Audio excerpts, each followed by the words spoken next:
Second reading comes from 1 Samuel chapter 17, verses 4 through 23.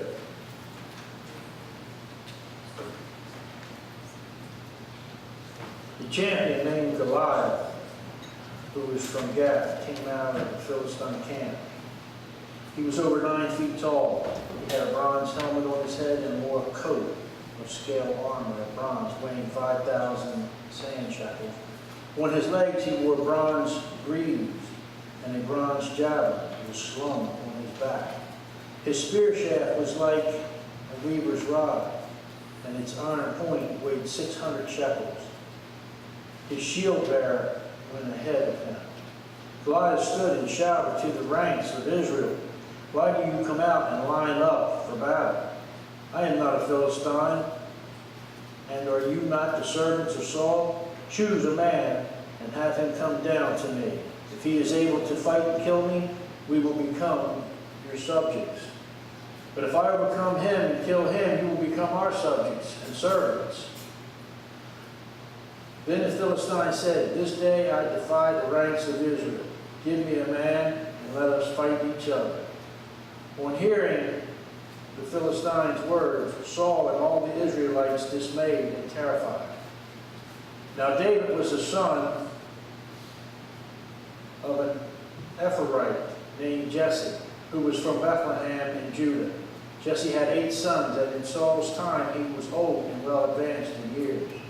Jesse's 3 oldest sons had followed Saul to war.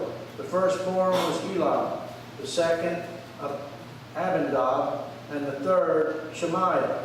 David was the youngest, the 3 and 4th from Saul to tend his father's sheep at Bethlehem. For 40 days the Philistines came forward every morning and evening and took his stand.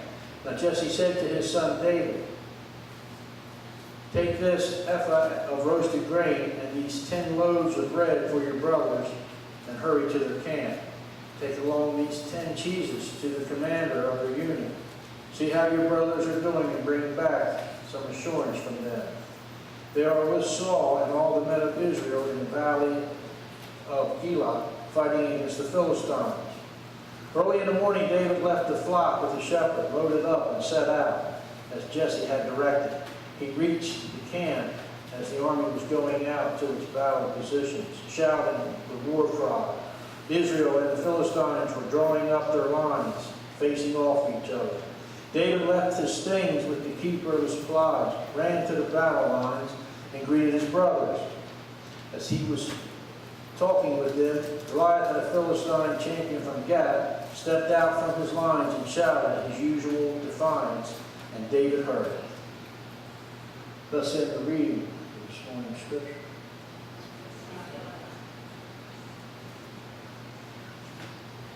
We all know the story of David and Goliath.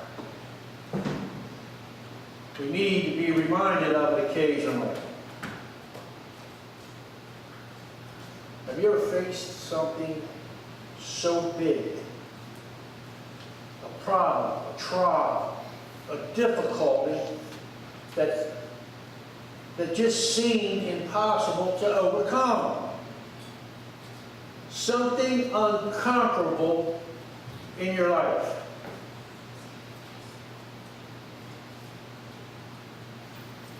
It may be, or it is, or it was your giant. Not literally a 9.5 foot tall person. The giant in your life that we could be talking about today could be some sort of sickness.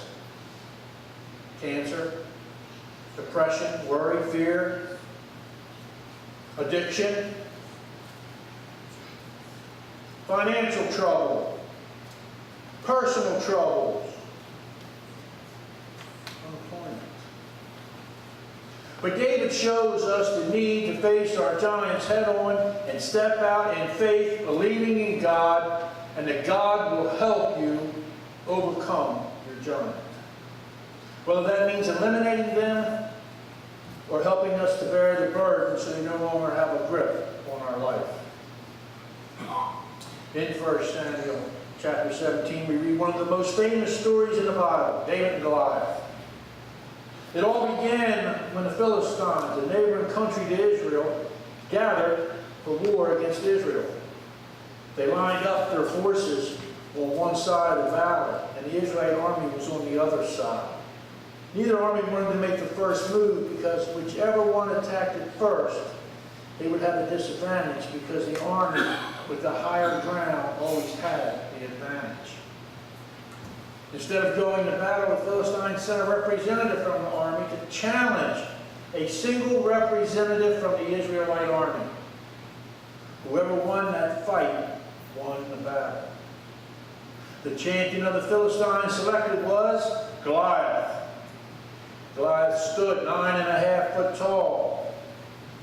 His armor weighed approximately 125 pounds. The head of his spear alone was 15 pounds. For 40 days, these two armies lined up at the battle cards. And every day, Goliath would come forward from the Philistine line and issue his insult and challenge to the Israelite army. And every day, the Israelite army, including King Saul and David's three oldest brothers, would run in fear back to their camp. In their eyes, there was no way they could defeat Goliath. He was an impossible problem.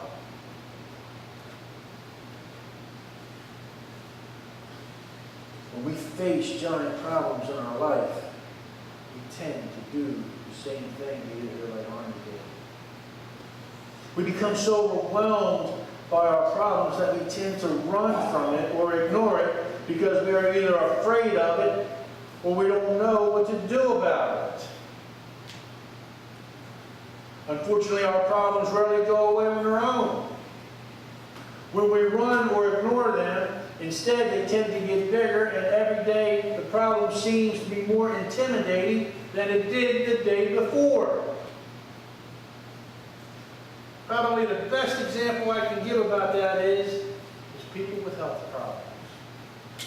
We're afraid to go to the doctors because we're afraid of the news we might hear.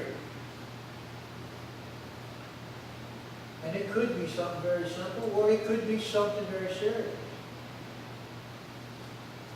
If we ignore it, it'll go away. At least that's what we believe. Another tendency we have when facing giants is to do what David's brother Eli did. We tend to skirt the real issue and start arguing with people about insignificant issues. When David's brother Eli heard that David was inquiring about the reward for killing Goliath, he got very mad at his little brother. The anointed one, he says sarcastically to him, was even thinking of challenging Goliath. And this argument got really bad and heated. He even accused David of leaving his responsibilities, leaving his father, and leaving the herd of sheep alone. Truth was that David's oldest brother Eli was shaking in his boots, and he knew that David had seen his cowardness. So out of his own guilt and jealousy of his brother, he began accusing David of ridiculous things. The problem was not with David. The problem was that there was a 9-foot-tall giant out on the battlefield that David's brothers were afraid of to face. Many times when we face a giant problem, we are unwilling to address it or deal with the problem. We begin to lay into those around us about insignificant issues. We make mountains out of molehills, all while ignoring that big pink elephant in the room. We do everything we can do to avoid the issue.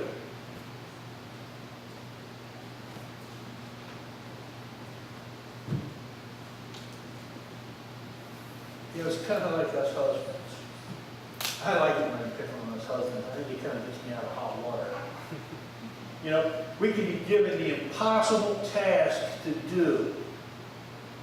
If we say we're going to be home at 5:30, and you come in at 5:35 and dinner's not ready, we're mad because dinner's not ready. We didn't talk about that impossible task. It's easy for us to blame anything but the issue. That's the point to be made here this morning, or at least right now. We need to face the giant. David did neither of these things. He teaches us the first principle. David faced the giant. When David heard the threats of Goliath, he asked, "Who does this Philistine think he is anyway, that he would defy the armies of God?" David wasn't going to hear any of it. He wasn't going to let this giant insult God or God's people. He wasn't going to live in fear. He wasn't going to defeat the giant. He was going to face the problem head on and deal with it right away. Not on his own strength, but by God's might. The enemy wants us to live in fear. He wants us to think our problem is so big that it is impossible even for God to overcome it. That's what we let the giants do in our life. But what did Jesus say? For nothing is impossible with God. We're not called to live in fear, to be afraid no matter how gigantic of a problem we are facing. And when we see Jesus Christ, we become a child of God. God is on our side.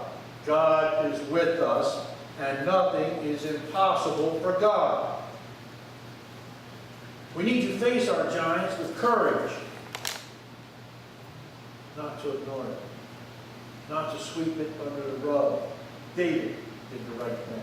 He faced the issue, and he had the courage to ignore the smokescreen, his brother's accusations, and face the real problem.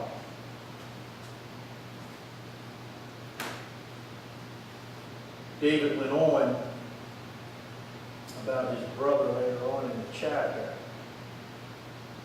Now what have I done? Can I even speak? And he turned away to someone else and inquired about the reward of the killing of Goliath. David was putting everything else aside and focused on the problem. Most of us would have gotten ticked off at being falsely accused. Or we would have spent time defending ourselves. David wisely ignored his brothers, and he turned to face the real issue. The giant who was insulting God's people. God himself. Sometimes the most courageous thing we can do is turn away from people who are sidetracking us and face the real issue, the real problem. The giant with the courage. We need to ignore the doubters. The second step David demonstrates to us is to ignore the doubters. Once Saul heard about David's inquiry, he had David brought before him. And David essentially said, "Let me at him." Here is this 15-year-old boy who never fought in a battle in his life wanting to fight Goliath. 9-foot-tall veteran of battle. Saul responded, "You can't do it. You're only a boy, and you're too small. You don't have enough experience." Saul shot David down. As any good leader would not send an inexperienced person into battle knowing that the chances of him winning would be slim to none. But if you decide to face your giants, there are always going to be people who are going to shoot you down. It's impossible. You can't do it. Don't waste your time. Don't even try.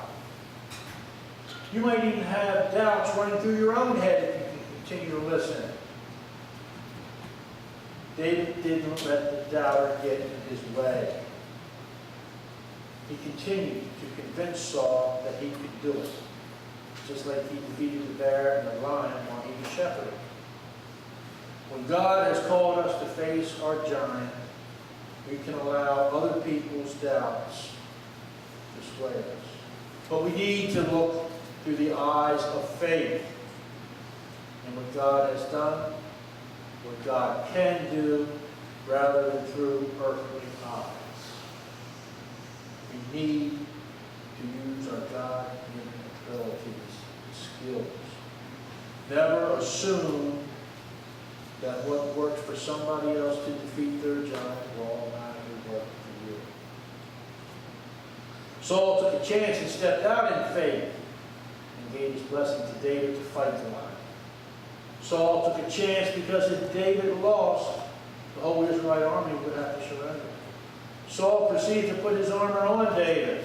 Now remember, Saul was a head taller than a normal Israelite, let alone a youth like David. Putting his armor on David would be like a kid putting on a man's suit. Shirt sleeves hanging down and pants dragging. Even though Saul had successfully used his armor and sword in the past, it wasn't how God had given David success in the past over the lion and the bear. How someone else has dealt with the problems isn't necessarily your solution. Each person is unique, and God has given them different talents and abilities. If David had gone out to face Goliath in Saul's armor, he would have gotten killed. Instead, he wisely chose to take the weapons he already used as a shepherd, his staff and his sling. These weapons were tried and true. They had helped him defeat enemies in the past, and they would help him bring success against the giant. It is helpful to look at your past and ask God's help to be with you again, to overcome those similar situations. How has God helped you to get through these times before? Perhaps God has already given you the weapon or the tool or the abilities to handle the problem. When David looked at Goliath, he didn't see a problem. He saw an opportunity for God to be glorified. One of the things we tend to do when we encounter giants in our life is that we tend to keep our focus on the problem rather than on God. We look at how impossible a situation is rather than on our God who makes all things possible. When David looked at Goliath, he didn't see a big problem. He saw a big God. Stepping out in faith means more than just believing God will do something. Frequently stepping out in faith means we believe God will work through us. In the Jewish context, faith means more than just believing something to be true in our head, but to act as though it is true.